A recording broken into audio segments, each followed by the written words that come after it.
Askofu Mwamkula kutoka Tanzania amewasha moto mkali katika ikulu ya Tanzania Dodoma baada ya kufichua jinsi ambavyo serikali ya Mama Samia Suluhu ilificha miili ya Watanzania ambao waliweza kuuawa kipindi cha maandamano Tanzania.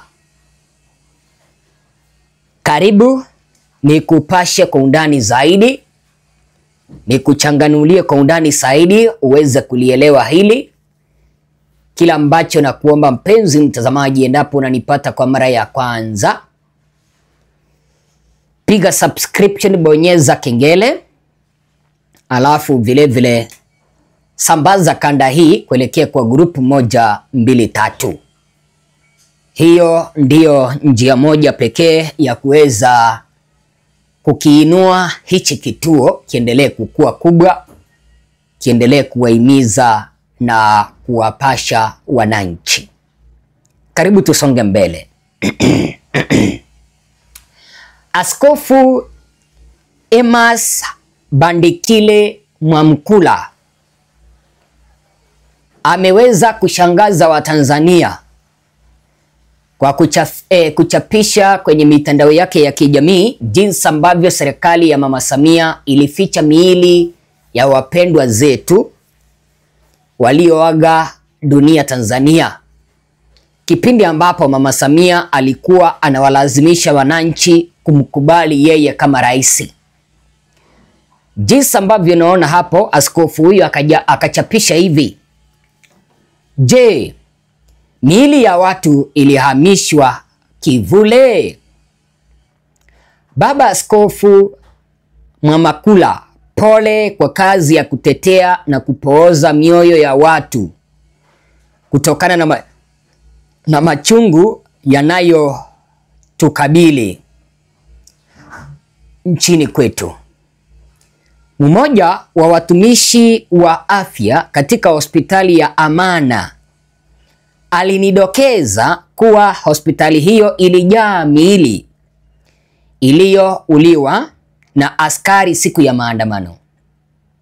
Kwa kuona hivyo, uhifadhi mochari ilizidiwa. Kwa kuwa hawakutaka kujulikana takwimu ya idadi ya watu walioua, walichukua miili mingine usiku, waliisomba na waliipeleka hospitali ya wilaya Ilala iliyopo Kivule. Na kwa mantiki hiyo, kule ni kushoto na ni mbali, na wengi hawajui kule kuna hospitali kubwa sana. Kwa hivyo huyu ni mwananchi mwenye ameweza kumfikia moja kwa moja Askofu Mwamkula, na anapasha sauti akimwambia kwamba mmoja wa wahudumu wa afya katika hospitali ya Amana aliweza kumweleza kwamba ile siku ya maandamano ya tarehe 29 na tarehe 30 na 31 ya Oktoba, kukataa kura zisizo za uhuru na haki, pamoja na kukataa uchaguzi wa kiongozi mmoja, watu wengi sana Tanzania waliuawa. Kipindi ambapo waliuawa, hiyo mochari ya Amana ilijaa. Na kwa sababu utawala wa Mama Samia haukuwa unataka watu ambao wameuawa wajulikane ni wangapi, walitoa miili mingine katika hiyo hospitali ya Amana usiku, wakapeleka hospitali ambayo iko kushoto upande wa Kivule, wilaya ya Kivule. Na tunaambiwa kwamba hospitali hiyo haijulikani, na hapo ni mbali. Wakati mwingine wananchi wanaweza wakatafuta wapendwa zao na hata wasahau kwamba kuna hospitali ambayo inaitwa Kivule upande wa wilaya ya Kivule. So akaendelea kusema hivi hivyo hawa Watanzania wanaotafuta miili ya ndugu zao inaweza kufichwa huko Kivule, wilaya ya Kivule. Aliongeza kuwa wao walishajipanga mapema kabla ya uchaguzi Jengo la mochari lililokuwa halijaisha, lakini uchaguzi ulipokaribia walikazana sana kumalizia haraka, wakijua kuwa ndio sehemu ambayo itatumika kuhifadhi miili. Amedokeza kuwa baada ya siku kadhaa miili hiyo wataizika katika shimo moja kwa pamoja. Tafadhali Baba Askofu, waeleze watu wafike pia kule Kivule kutafuta miili ya ndugu zao. Akaweza kuchapisha taarifa hizo mnamo tarehe 8 Novemba mwaka 2025. Hii leo tu. Unaona kuna Watanzania ambao wanatafuta ndugu zao na hawajaweza kuwapata. Huyu mwenye ameweza kumfikishia huyu askofu taarifa amemwambia kwamba miili ilitolewa katika hospitali ya Amana ikapelekwa Kivule.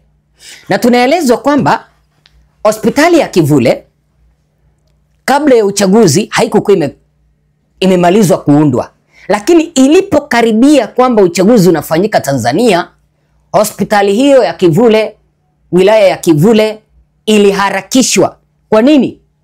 Inaonekana kwamba Samia na serikali yake walikuwa wamepanga kwamba yeyote mwenye ataenda kupinga kuandaliwa kwa uchaguzi, kwa sababu dalili zilikuwa wazi kwamba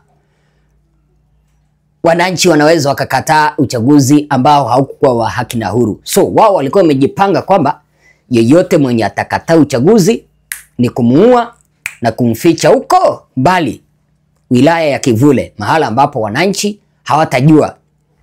Alafu baadaye imagine mwenye ameweza kutoa taarifa hizi ni mhudumu wa afya katika hospitali ya Amana, mhudumu wa afya katika mochari. Amesema kwamba ile miili ambayo ilichukuliwa Kivule itakaa siku chache, ilipelekwa mingi sana pale. Alafu baadaye serikali itachimba kaburi la pamoja, wawazike ndugu zetu kwa shimo la pamoja.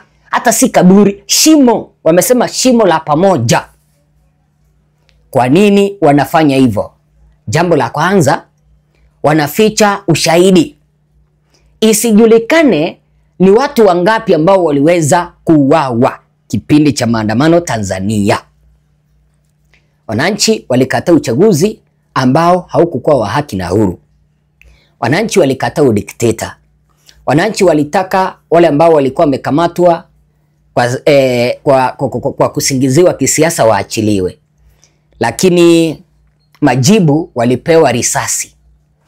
Wakajaa kwenye mochari mpaka wakaanza kupelekwa mochari ambazo hazitambuliki. Na ndio maana askofu anasema kwamba kama kuna ndugu ambaye anamtafuta mpendo wao na hajapatikana, watembee wilaya ya Kivule waende waone iwapo wapendo wao wako pale, kabla ya serikali ya Mama Samia dikteta batili katili kuzika ndugu zetu kwa kaburi la pamoja. Hii serikali imelaaniwa kwa sababu iliwaua wananchi. Tupatane kwa kanda ijayo.